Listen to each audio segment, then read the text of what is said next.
Langin, opo, dakilat mapagpala amang banal, Diyos na makapangyarihan sa lahat.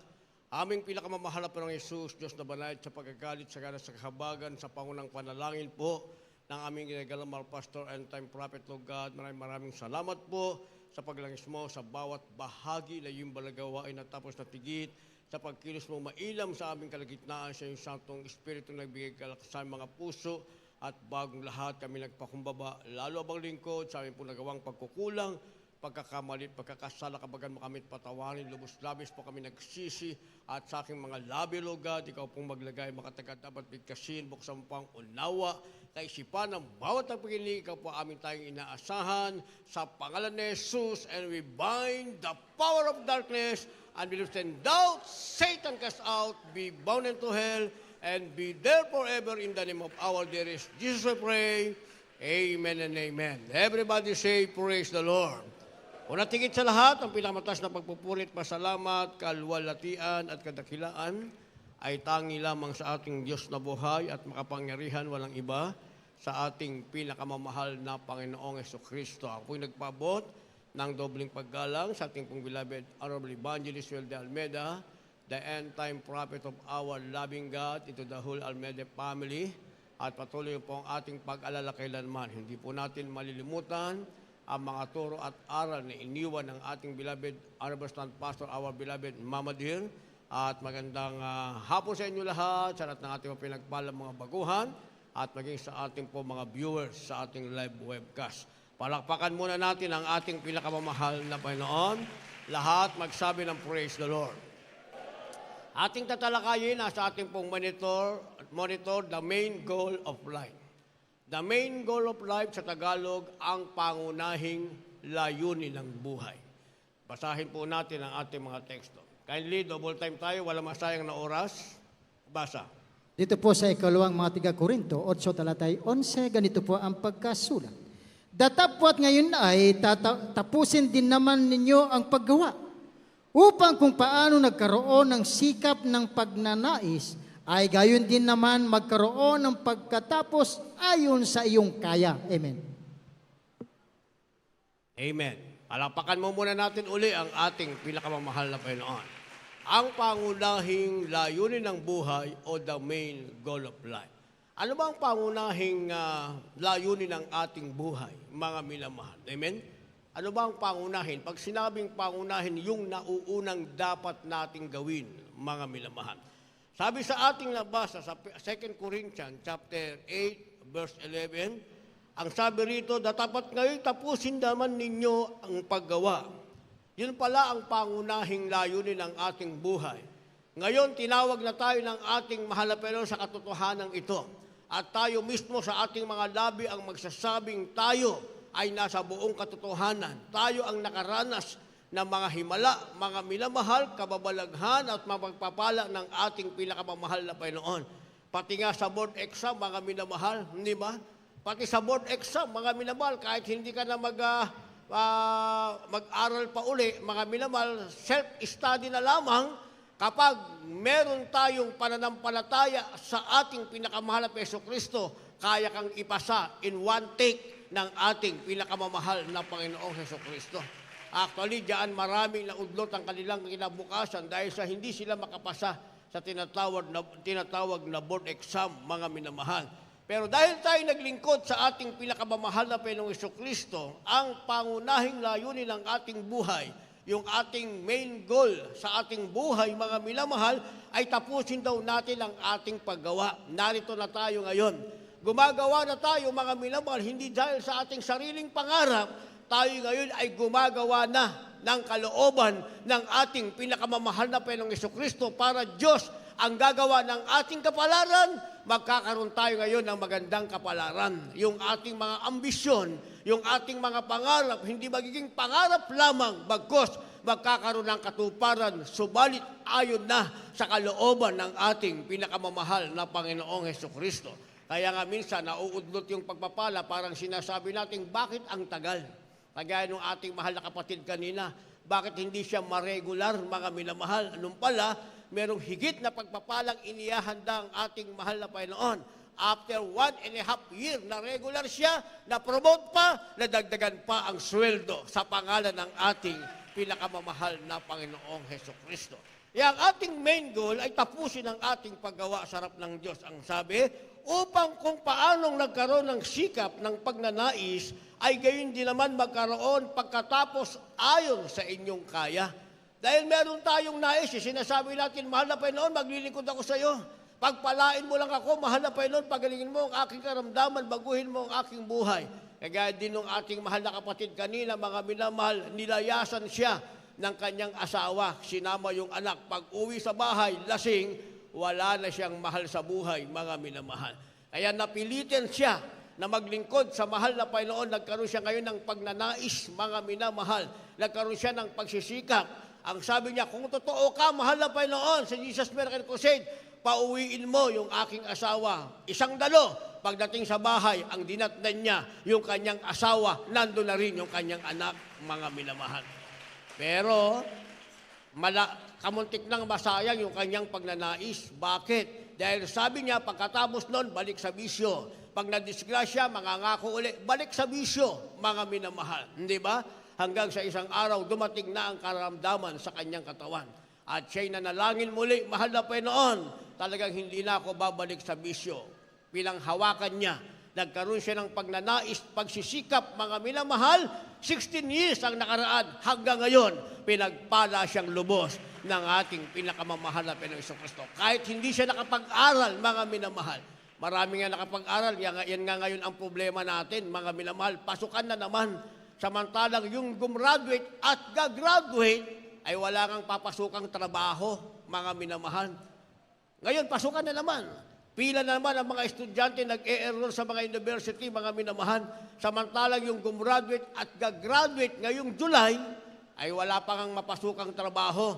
Pero ang anak ng Diyos, kahit walang pinag-aralan, palaging may trabaho, pinagpala ng ating pinakamamahal na Panginoong Kristo. Kaya ang sabi ng verse 12, sapagkat kung may sikap, ay tinatanggap ayon sa tinataglay, hindi ayon sa di tinataglay.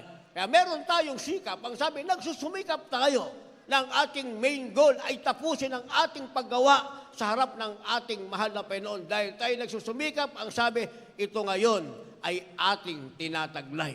Nakikita natin, ginagabayan tayo ng ating mahal na Panginoon. Kapag tayo nanalangin, isinuko na natin ang lahat sa mahal na Panginoon. Diyos ang gagawa ng paraan para matuwid ang ating buhay at matanggap natin ang pangakong pagpapala ng ating pinakamamahal na Panginoon. So yun ang ating main goal na sinasabi. Ang pangunahing layunin ng ating buhay, tapusin ang ating paggawa, ang ating paglilingkod sa mahal na Panginoon. Kaya hindi pinag-uusapan gaano kakatagal sa mahal na Panginoon, mga minamahal. Minsan, pagka napag-usapan, gaano ka nakatagal? Pinagmamalaki ng iba, 15 years na ako, 30 years na ako, pinagmamalaki. Ang tanong doon, sa loob ba ng mahabang panahong paglilingkod mo, mayroon ka bang maipagmamalaking nagawa sa harap ng ating mahal na Panginoon? Kaya nga sa langit, hindi tatanungin ng Diyos. Sa aklat ng buhay, walang nakasulat doon, mga minamahal, wala tayong mababasa na tatanungin ng Diyos kung ilang taong ka nang naglingkod sa Kanya. Hindi tatanungin ng malapon, gaano kahaba. Ang tatanungin ng mahal na Panginoon, ano ang nagampanan mo nang ikaw ay tawagin ng Diyos para paglingkuran siya? Yun ang tatanungin, yun ang titignan sa aklat ng buhay. Nakagawa ba tayo ng mabuti?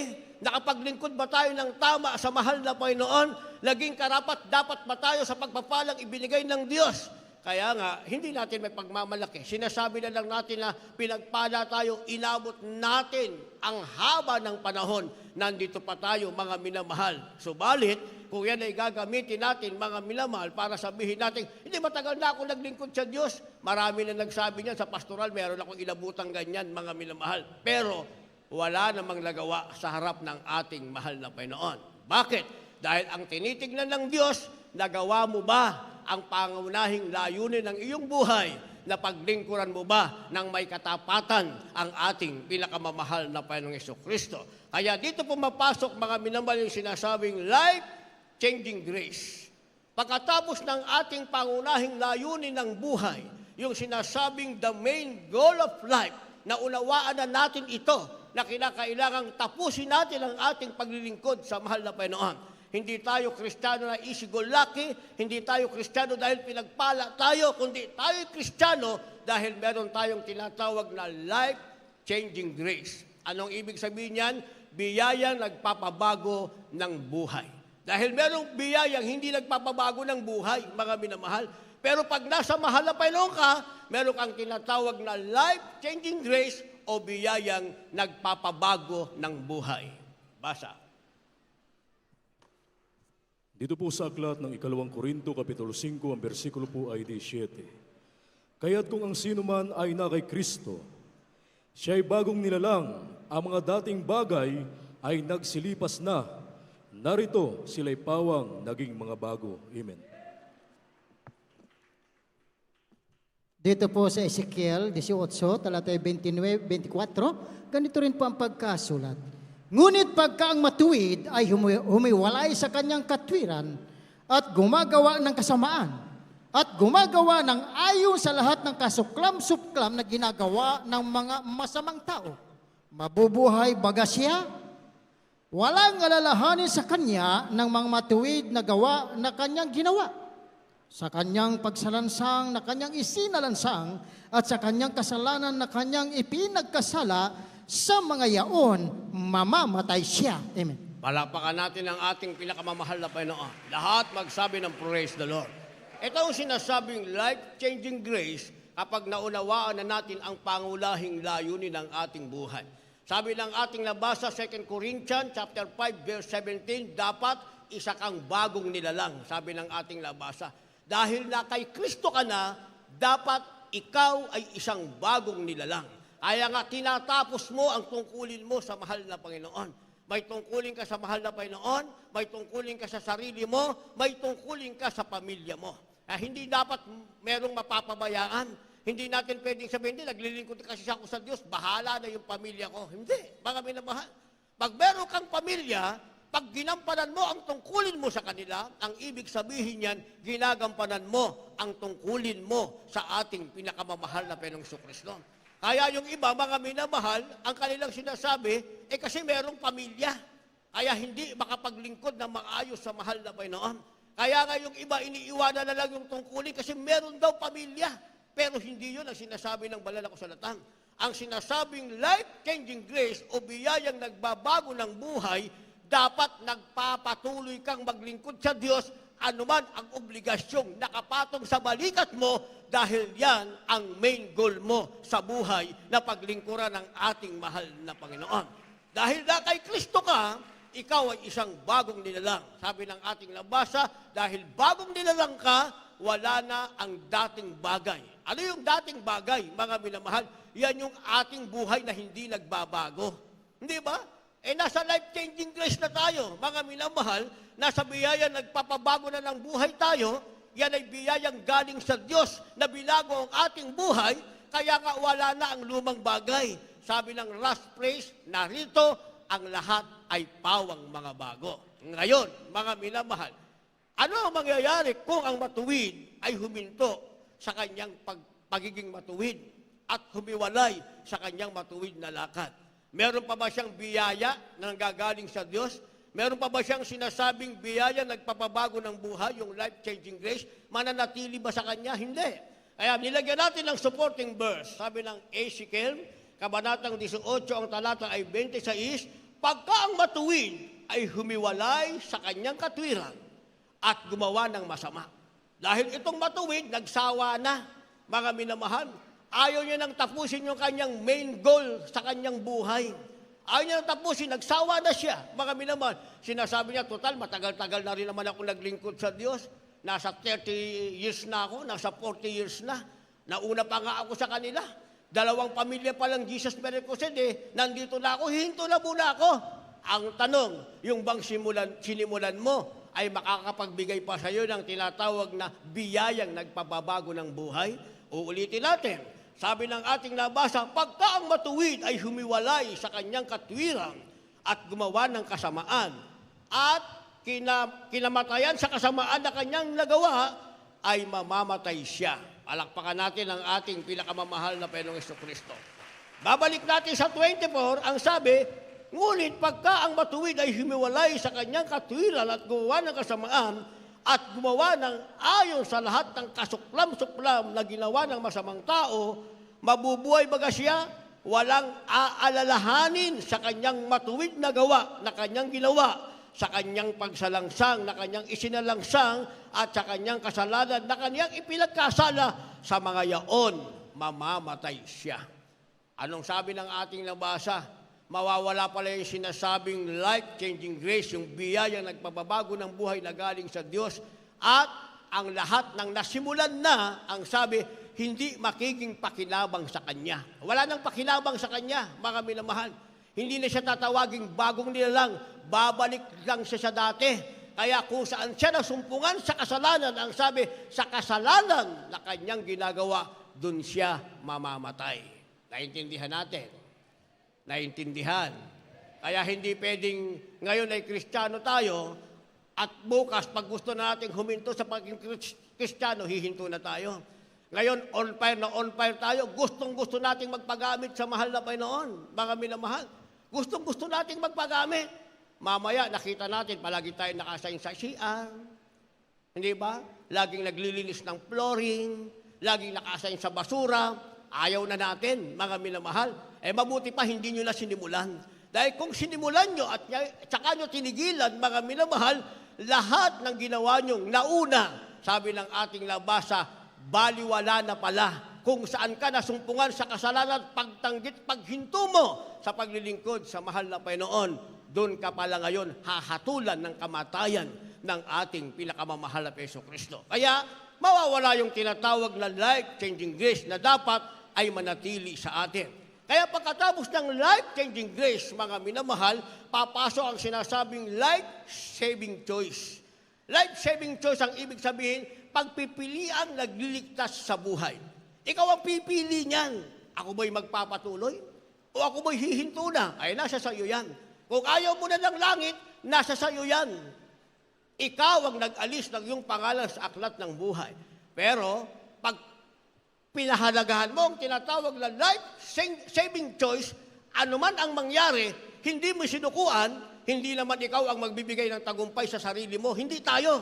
Kasi tayo wala tayong pagtatagumpay. Kaya nga alipin tayo ng kaaway ng Diyos. Pag gusto tayong dali sa kasalanan, nasa kasalanan lang tayo. Yung kasalanan natin magbubunga na ng karamdaman, dadating ng kamatayan, wala tayong magagawa kasi powerless tayo. Kailan tayo naging makapangyarihan at kailan naging matagumpay? Nung tayo ay nagkaroon na ng sinasabing main goal of life. Nung tayo nagkaroon na ng pangaulahing layunin sa buhay na paglingkuran ang ating pinakamamahal na Panginoong Jesucristo. Ano yung sinasabing life-saving choice? Basa. Dito po sa aklat ng Mateo, Kapitulo 16, ang talatay 26.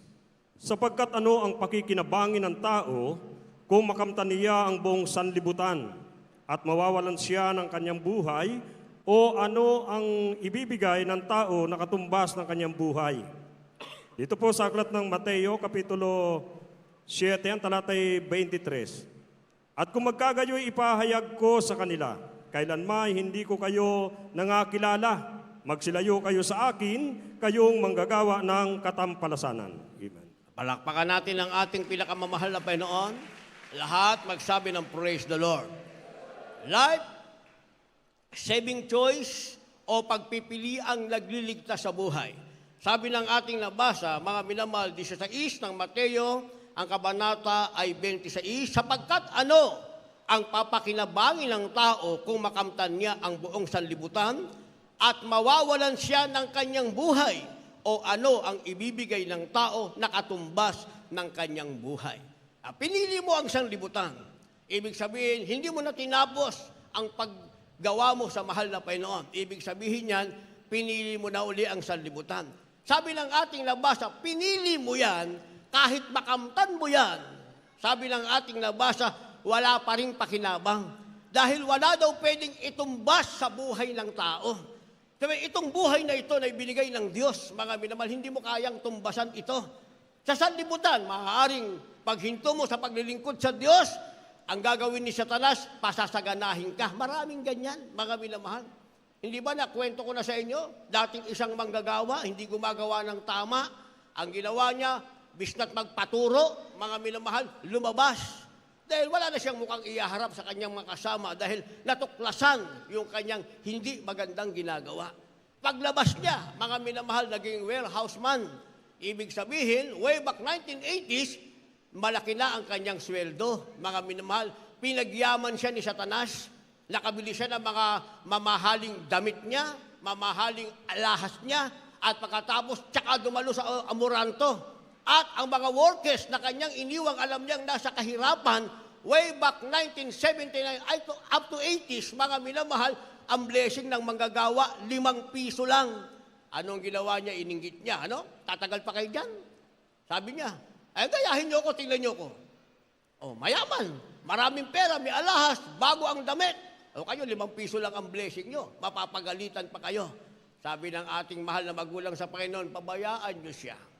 Pag kumilos na ang mahal na Panginoon, ang kanyang pagsisisi hindi na makakarating pa sa trono ng biyaya ng mahal na Panginoon. Tama naman. Bakit? Inabutan ko na. Kasi pagdating ng 91, mga minamahal, kasi na-save ako ng 1989, September 27, nag-worker ako ng January 4, 1991. Inabutan ko na ang isang pangit na balita. Bakit? Ang sabi, habang siya daw ay nasa warehouse at may deliver ng bigas, siyempre matataas yan, nakasalansan, mga minamahal. Habang binibilang niya yung bunton na mataas na bigas, bumagsak isa-isa sa ulo niya. Pak, pak, pak, pak, pak, pak, pak. Itong ulo niya, lumubog, mga minamahal, dito. Lumubog. Sa madalit salita, sa hospital napunta. Sabi ng ating ginagalang mahal pastor, o dalhin ang lahat ng sasakyan, lahat ng magagawa, dalhin doon, ipakita sa kanya. Tingnan nyo kung ano ang ginawa sa kanya ng mahal na Panginoon. Hirap na hirap, mga minamahal. Kinakailangan bombahin nung kanyang labos para magkaroon ng hininga. Nung binitawan yung bomba, patay, tirik ang mata. Sabi ng ating ginagalang mahal pastor, yan ang ganti sa kanyang ginawa. Hindi ba? Pero ako, hindi na ako sumama, hindi ko na kailangang makita pa. Alam ko na, mga minamahal, alam ko na. Sapat lang ang aking ketong ay gumaling, sapat na sa akin yon. Magpapatuloy na akong maglingkod sa ating pinakamamahal na Peso Kristo. Kinahabagan naman ako ng ating mahal na Panginoon. Hanggang ngayon, nandito pa rin ako by faith hanggang rapture, mga minamahal. Bakit? Dahil yan ang ating main goal sa ating buhay, ang pangunahing layunin natin sa buhay na paglingkuran ng tuloy-tuloy ang ating mahal na Panginoon. Kaya sabi rito, anong pakikinabangan ng tao? Mapasayo ang lahat ng kayamanan ng sanlibutan, mga minamahal. Meron ka bang kayamanang itutumbas sa buhay mo?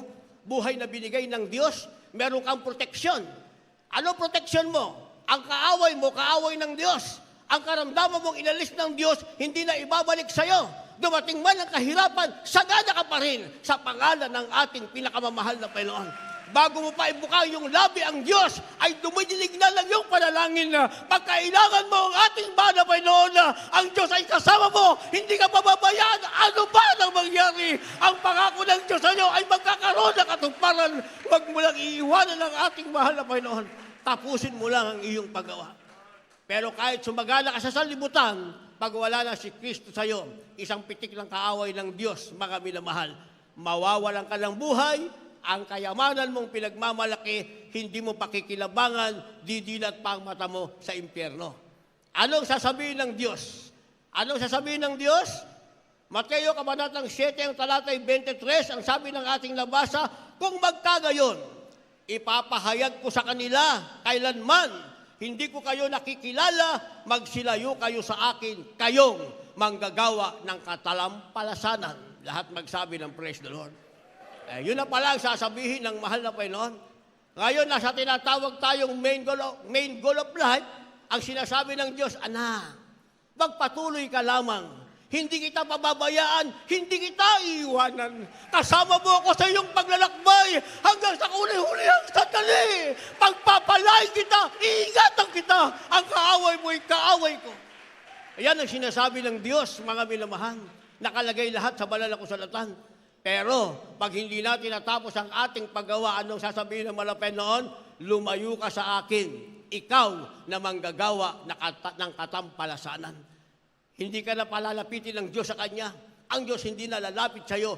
Itatakboy ka na bilang isang tampalasanan sa harap ng ating pinakamamahal na Panginoong Jesucristo. Lahat magsabi ng praise the Lord. Kaya tayong pipili, mga minamahal. Pagkatapos nating pumili, kasi mga minamahal, dadating naman ang sinasabing na life-giving words. Ano ang ibig sabihin ng life-giving words? Ibig sabihin, mga salitang nagbibigay buhay.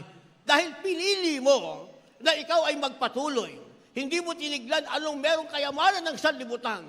Hindi mo tinignan kung anong pag-uusig na meron ka, kinakaharap mo ngayon. Tinignan mo ang iyong layunin, ang pangunahing layunin mong paglingkuran ng Diyos. Darating sa iyo ngayon ang sinasabing life-giving words. Ito ang salitang nagbibigay buhay. Dito ka ngayon gagawa na nakalulugod sa harap ng ating mahal na Panginoon. Ano ang gagawin mo? Basa. Dito po sa Gawa, Kapitulo 14, versikulo 22. Na pinatitibay ang kaluluwa ng mga alagad, na inaralan sila nagsipanatili sa pananampalataya at kanyang pamamagitan na maraming kapigatian, kinakailangan magsipasok tayo sa kaharian ng Diyos. Amen. Amen. Naintindihan natin yon. Babasahin ko ulit para maging malinaw. Ang sabi, na pinatitibay ang mga kaluluwa ng mga alagad, inaaralan sila. Ito yung sinasabing life-giving words. Ibinibigay yung aral sa mananampalataya, mga minamahal. Anong aral na ibinibigay?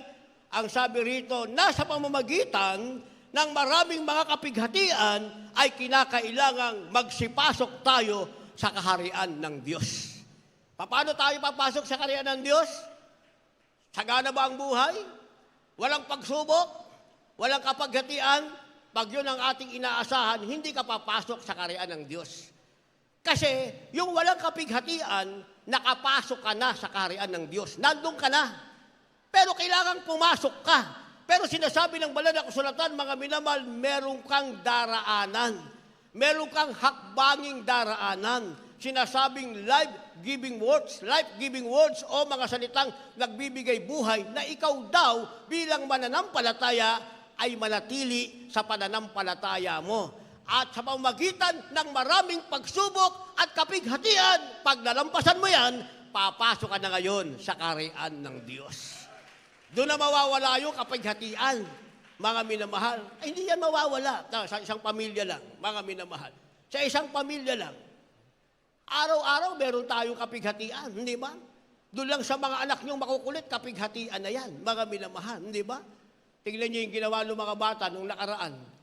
Inakyat yung sasakyan ng ating kapatiran, pinaghihila lahat ng wiring, pati relay, pinaghihila. Mabuti yung kanyang side mirror na, naku, napakamahal. Hindi nahila pero wasak yung sasakyan. Mga minamahal, sino ang gumawa nun? Anak nyo. Diba? Alam kong kapighatian nyo yan. Pero kinakailangang turuan nyo sila. Pag sinabi nyo, okay lang anak, nag-usap ko, hindi, bata pa naman yan. Eh pag matanda na yan, ikaw na ang susuwayin niya. Kaya bata pa lang, ngayon pa lang, para mawala ang kapighatian mo, paglaki niya, ngayon pa lang, turuan mo na. Ngayon pa lang. Diba? Sinasabi ko nga sa inyo, yung pamangkin ko, 5 yon, mga minamahal, 1 babae, 4 na lalaki. Pero lumaki sila sa Amoranto, mga minamahal, doon na sila lumaki.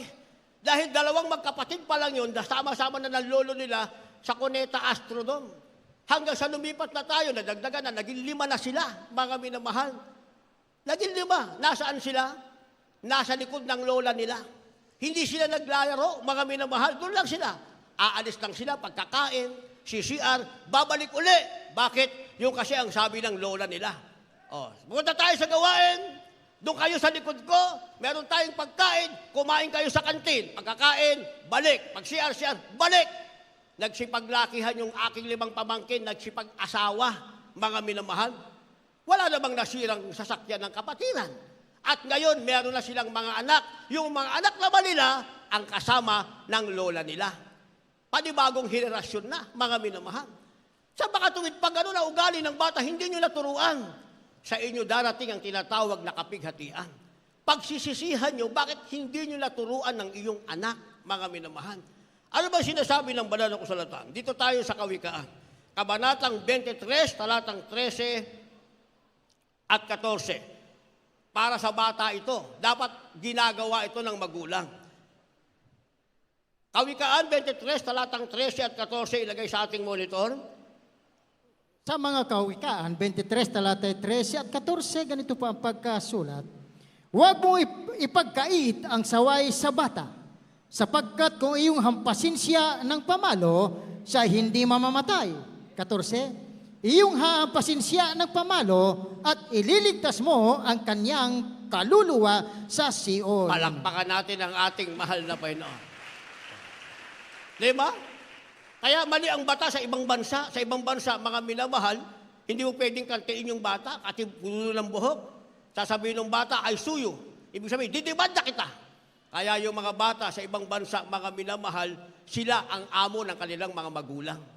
Pero tayo, Kristiyano tayo, nasa sarili natin tayong bansa. Nasa sarili na tayong bansa. Dapat gawin natin kung ano ang nakalagay sa banal na kasulatan. Anong sabi? Huwag mong ipagkakait sa bata ang pamalo dahil kung papaluin mo siya, ililigtas mo ang kanyang kaluluwa sa Sheol, sa impyerno, ililigtas mo. Pero kung pababayaan mo lang, una sa bahay nyo yan, maninira, o pabayaan mo lang, honey. Sweetheart, pabayaan mo lang, bata pa yan. Mamaya, binata na pala, ikaw na ang binabanatan. Pabayaan mo lang, honey, bata pa yan. Ilang panahon, binata na, honey, ako na ang binabanatan. O, di ba? Kaya makikita yung pagpapalago, pagturo ng magulang, kung naturuan sa bahay. Kaya kong sabihin, mga minamahal. Kaya kong sabihin. Bakit? Naganap nga eh. Anak ng ating beloved ordained preacher, Rap Blanco, 5 rin yun, mga minamahal. Nandun lang yung sa riser, walang alisan hanggang matapos ang gawain. Pero minsan inabutan ko, may 2 umalis. Sabi ng ating beloved Brother Rap, sa bahay tayo mag-uusap, sa pastoral.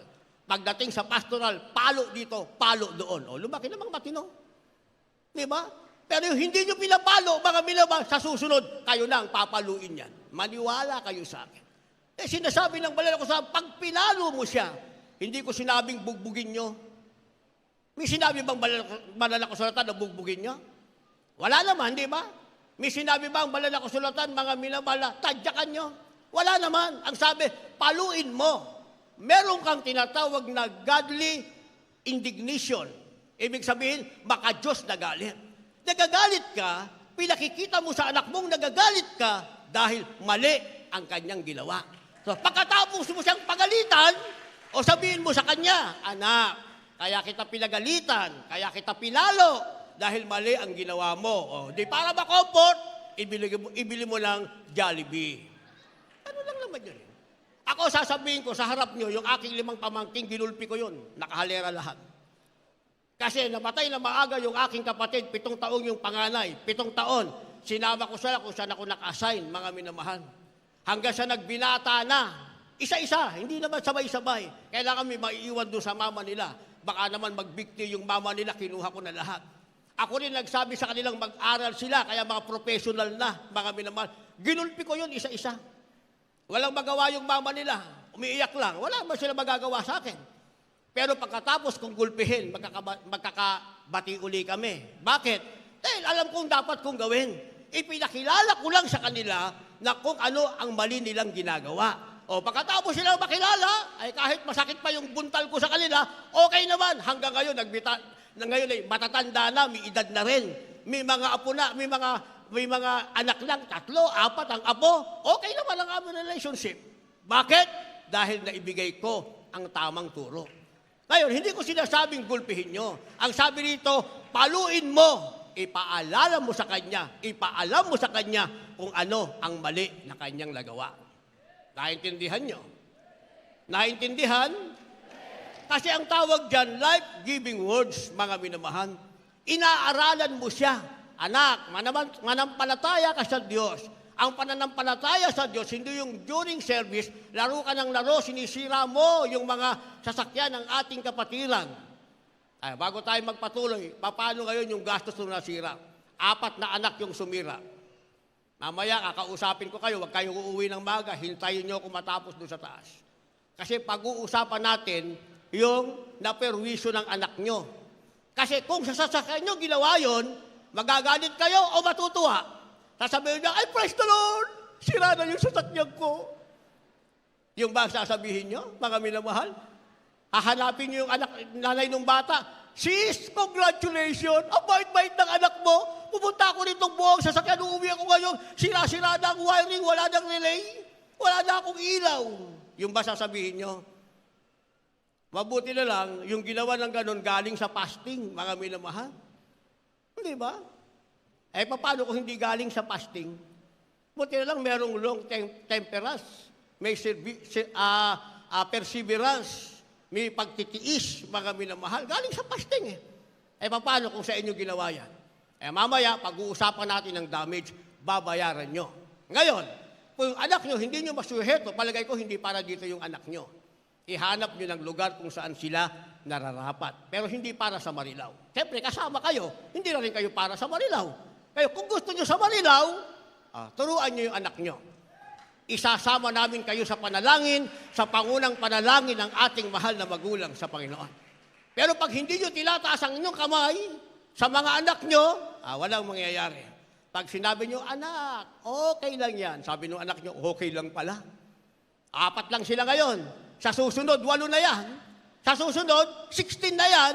Sa susunod, laki na ng problema natin. Wala nang dadating na may sasakyan dito kasi pagdating dito, buwang sasakyan, pag uwi, wasak na ang sasakyan. At sa susunod, yung sasakyan nyo na ang wawasakin nila. Naintindihan nyo? Naintindihan ng mga magulang. Isipin nyo, bata naman yan, mga minamahal. Hindi ba? Ang pag-iisip ay 100% complete. Samantalang ako, meron naman akong 2 bagong alaga, mga minamahal. Ipinangalan ko sa dati kong mga aso na wala na. Pinangalan ko ng Norky, wala na si Norky. Si Ranger, ipinangalan ko rin dahil wala na. Mga tuta pa yan eh. Tawagin mong pangalan, o yan pangalan mo. Hindi ka papansingin yan. At pagkatapos, pag natulog ka na, sisirain lahat ng gustong sirain. Pero habang lumalaki yan, mga minamahal, hambalusin mo na kung ano yung sinira, yun ang ihambalos mo sa nguso niya. O, sinira mo yung tsinelas ko, hambalusin mo ng tsinelas. Di ba? O ngayon, lumalaki na yung mga alaga ko. Alam nila ang taas ng kamay ko. Pag ang kamay ko tumaas ng paganon, ibig sabihin, hahambalusin ko sila. Tahimik, nasa sulok mo kang kawawa. Ganyan, no? Pero pag ang kaway ko naman ay ganon, ibig sabihin kasi aalis kami. O, bye-bye, alis na kami, bantay kayo rito, nakatingin lang. Sa isip-isip, boss, huwag ka na babalik, Hindi, sabi niya, boss, babalik ka. Kasi pagbalik namin, talo-talo niya, tuwa-tuwa. Ay, naturuan ko na naman. Naturuan ko na naman. Mabilis lang silang turuan. At sila rin, mga minamahal, ay good guard. Bakit? Dahil kaluskus lang, mga minamahal, talagang tatahol sila. Aso yun, natuturuan natin ang tama. Kinakausap mo, tinuturuan mo, kung ano isira, yun ihampas mo sa uso niya. Ay, di ba tututo? O alam ka naman, ihampas nyo sa anak nyo sumira ng sasakyan, sasakyan din. Sabi ni Brother Louie, kung ano sinira, ihampas nyo yung sasakyan. Sabi, turuan nyo. Sabi ng banal na kasulatan, paluin nyo ang bata. Dahil pag pinalo mo siya, maliligtas mo ang kanyang kaluluwa sa impyerno, sa Sheol, mga minamahal. Kasi kasama yan sa ating kapighatian.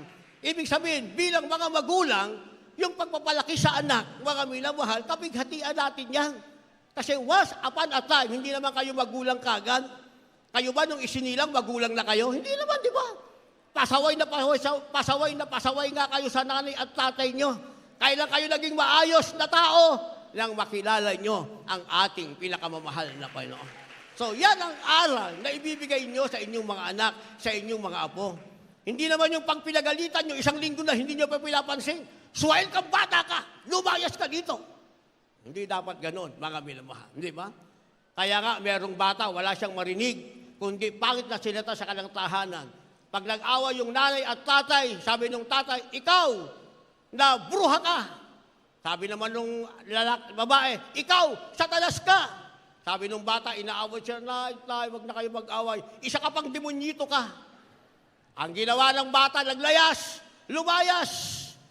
Ngayon, nakalimutan niya pabalik, kasi bata pa siya. Nakita ng pulis natutulog sa park. Ginising, boy, bakit dito ka natutulog? Naglayas po ako. Saan ka nakatira? Kasi itutuloy ko muna yung kwento ko. Sabi nung tatay, makalayas nga sa impyernong bahay na ito. Kaya nung makita ng pulis yung bata, sabi ng pulis, boy, ba't nandito ka? Saan ka nakatira? Sa impyerno po. Sabi ng tatay niya, sa impyernong bahay daw Anong pangalan ng tatay mo? Satanas po. Yung nanay mo, bruha po. Natataranta yung pulis, hindi ba? Ikaw, anong pangalan mo? Demonyuti po. Yun ang tawagan nila sa bahay Hindi maayos na aral, mga minamahal. Di ba? Kaya pag pinagalitan nyo yung mga anak nyo, mga minamahal, pagkatapos ng pagalit, i-comfort nyo na. Hindi yung isang linggo na ayaw nyo papansingin. Ngayon yung pilalo, ngayon yung i-comfort. Anak, halika na dito. Doon tayo sa Jollibee, kahit wala akong pera, i-blow out kita kasi mahal na mahal kasi kita. Huwag ka lang gagawa ng hindi maganda. Di ba? Ako ganyan kasi ginawa ko sa mga pamangking ko Kaya ngayon, magkaka-vibes naman kami, mga minamahal. Di ba? Magkaka-vibes naman kami. Ganun lang naman. Ibig sabihin, ginagamit natin yung tamang aral na sinasabing life-giving words o masalitang nagbibigay buhay. Gayon pa man, meron tayong kapighatian. Pero ang kapaghatian na hindi paraan para mawala ang ating main goal sa ating buhay. Kundi, ang sabi, stepping stone ito. Ito ang ating tungtungan para tayo makapasok sa buhay na walang hanggan. Kaya, pag nakapasok na tayo sa buhay na walang hanggan, anong tawag diyan? Anong tawag? Basahin nyo lang kung nakasulat na diyan. Anong tawag? Lakasan nyo, anong tawag? Ano sa Tagalog? Ayun. Hindi ba? Kasi meron tayong main goal of life, pumapasok tayo sa life-changing grace, meron tayong life-saving choice, at meron tayong life-giving words. Ang conclusion niyan, sinasabing happy life. Last verse, maghanda ating manugtog, mga magpawid. Dito po sa Apokalipsis 21, talatay 3 at 4, ganito po ang pagkasulat.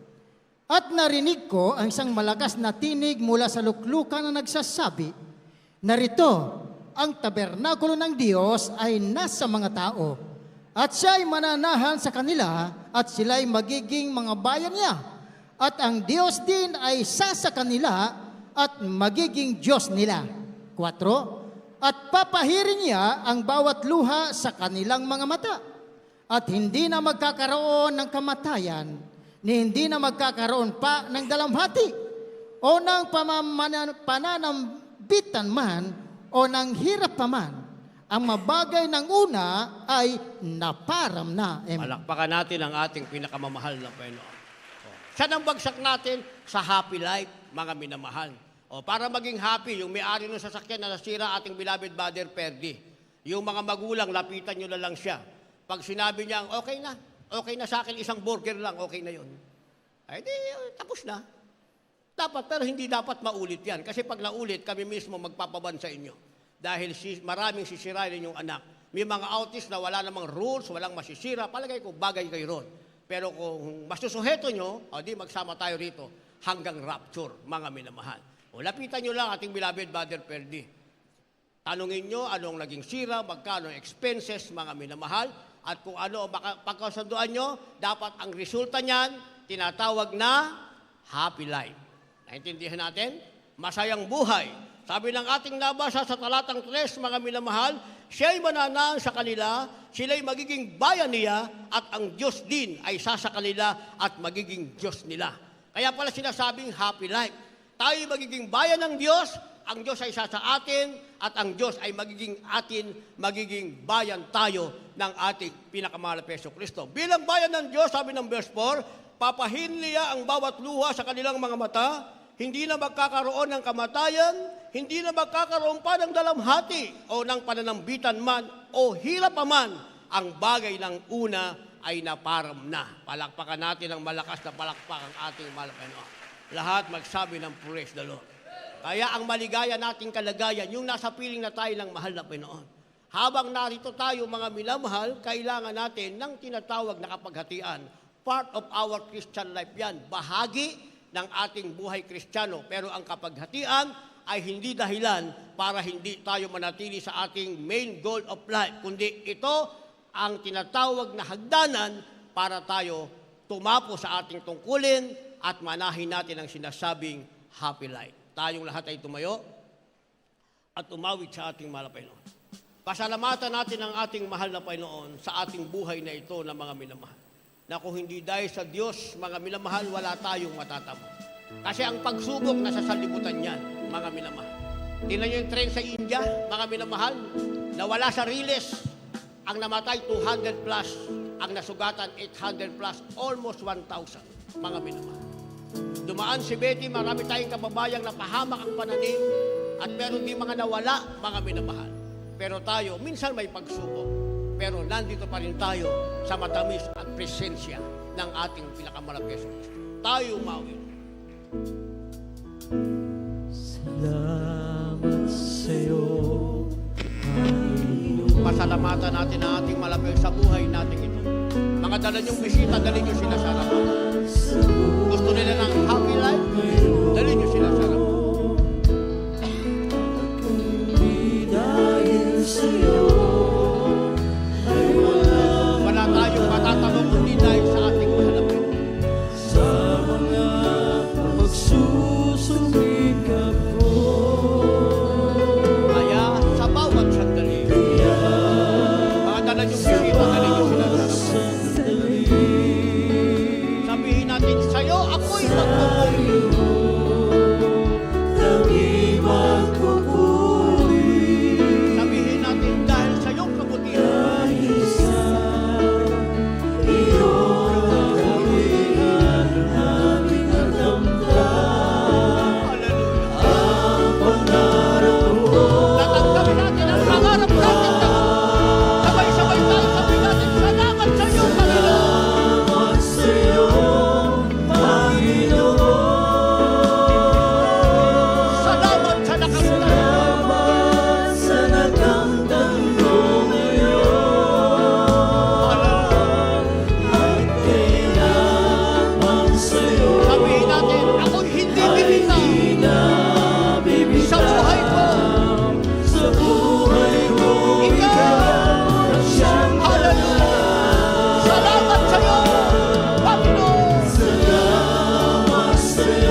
purihin ang ating pinakamamahal na Panginoong Hesukristo.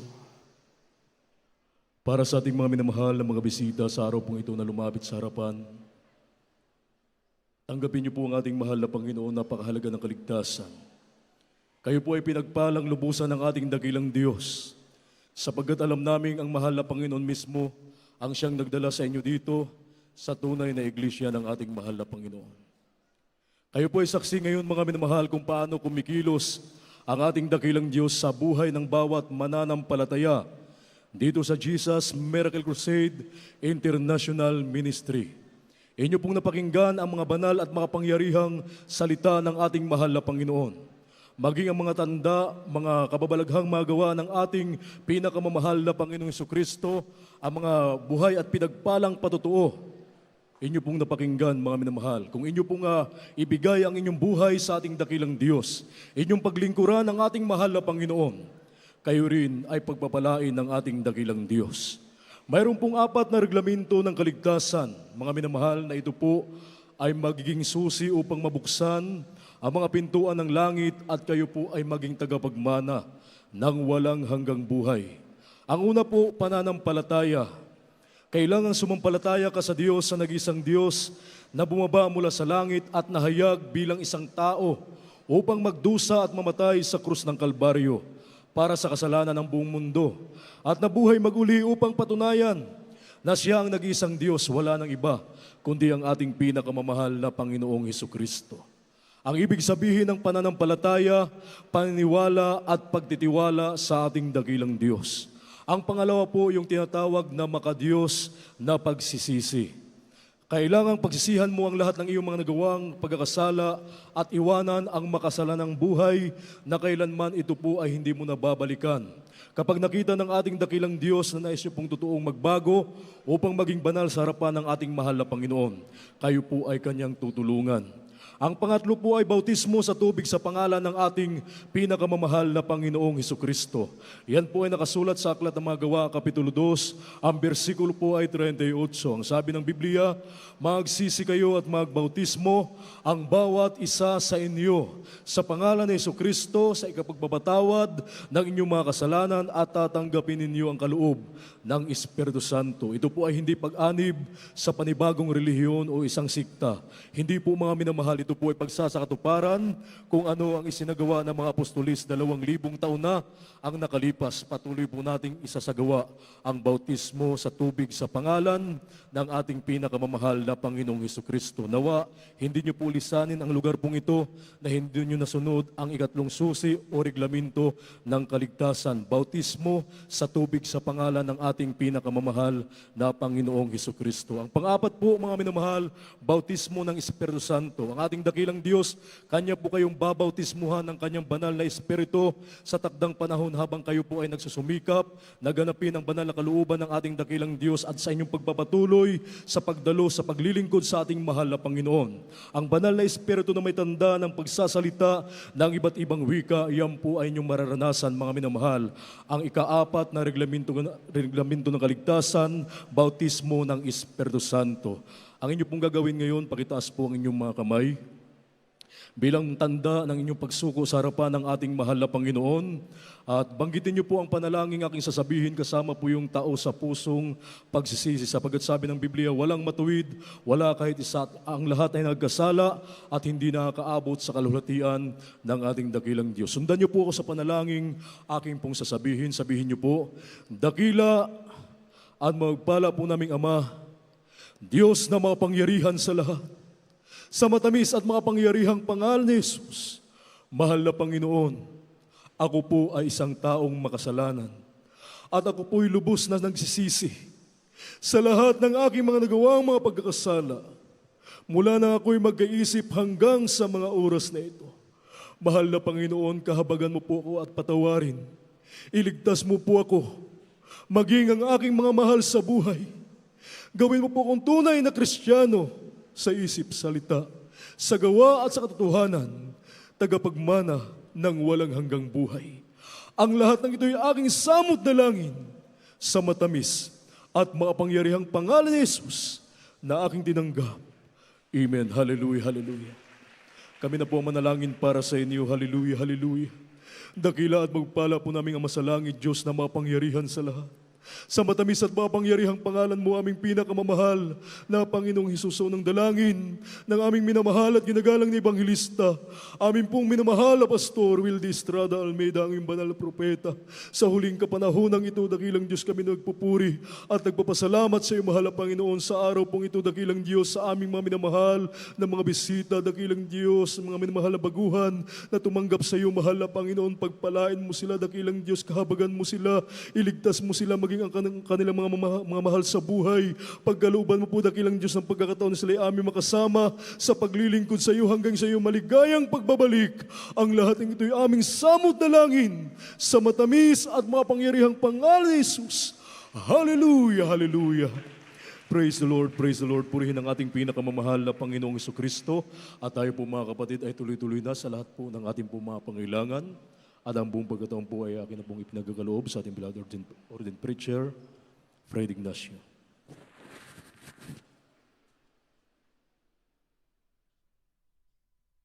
God bless you po, beloved Brother Rodel. Maraming salamat sa ating dakilang Diyos. Puri naman ang Panginoon. Tayo po ngayon ay dadako sa trono ng biyaya ng ating dakilang Diyos. There is no distance in prayer. Maging kayo man na aming pong webcast viewer nasa ibang bansa, kung kayo may pananampalataya, pagagalingin kayo ng mga Panginoon. Pananampalataya na sinasabi ko palagi, minamahal, huwag nating sayangin ang itak na hinasa natin pagkatapos itatago natin sa kaluban.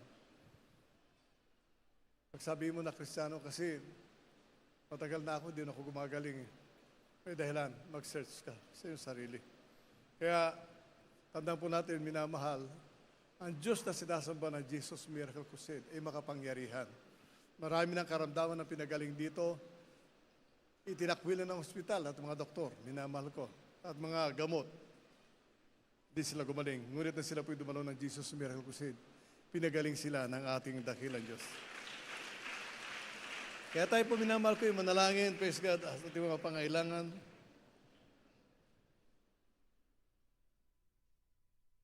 Opo, dakila naming Ama, Diyos na makapangyarihan sa iyong pangalan, aming pinakamamahal na Panginoon.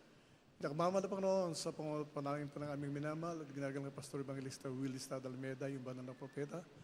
Nato kami sa iyong banal na harapan, nagpapakumaba, nagsusumamo sa iyo, humingi na tawad sa lahat po ng pagkukulang, sa mga kahinaan na pagbigyan. Patawad po, dalangin po namin ng Diyos. Hallelujah. Ang pagbibigay mo ng kalakasan, kalusugan, pag-iingat, pagpapala, mahabang buhay sa aming minamahal at ginagalang Pastor Evangelista Wildy Estrada Almeida, yung banal na propeta. The beloved children, children in law, grandchildren, great-grandchildren, sa lahat po ng mga aral, lahat po ng manggagawa, lahat po ng mga kapatiran sa buong daigdig. Pagpalain mo kami sa araw na ito. Tugunin po yung panalangin ng bawat isa sa amin. Batid po namin ng Diyos na hindi po maiksi yung kamay, na hindi mo mapagkaloob ang pangalan ng bawat isa at hindi po malayo yung pandinig na hindi mo papakinggan ng hinaing ng anak. At sa iyong makapangyarihan ang pangalan namin sinasaway. Hindi mo yung nakaramdaman demos of sickness and disease, demos of unbelievable thoughts, demos of hindrances, demos yung nakahinaan, cast out, cast out, cast out. Demo yung nakahirapan, cast out. In Jesus' mighty name we pray. Problem be solved. In Jesus' mighty name we pray. Hallelujah. Praise the Lord. Hallelujah. Praise the Lord. Purihin ang ating dakilang Diyos. Purihin ang ating pinakamamahal na Panginoon. Tayo po yung lulundag na 3 beses kasabay ng pagsigaw ng Hallelujah. Praise the Lord. Gawin po natin yung minamahal. Ang pinakamadayang tao, yung nadadaya yung sarili niya. Pag inangkin mo na ikay pinagaling ng ating dakilang Diyos, pagagaling ka naman ng Panginoon. Pero pagka ikaw mismo sa sarili mo, wala kang tiwala, hindi ka gagaling, mananatili ka, may karamdaman. Kaya tayo po minamahal, lundag tayo 3 beses, pagsigaw ng Hallelujah, praise the Lord, 3 rin, gawin natin. Hallelujah, praise the Lord. Hallelujah, praise the Lord. Hallelujah, praise the Lord. Palakpakan natin ating dakilang Diyos. Maraming salamat sa ating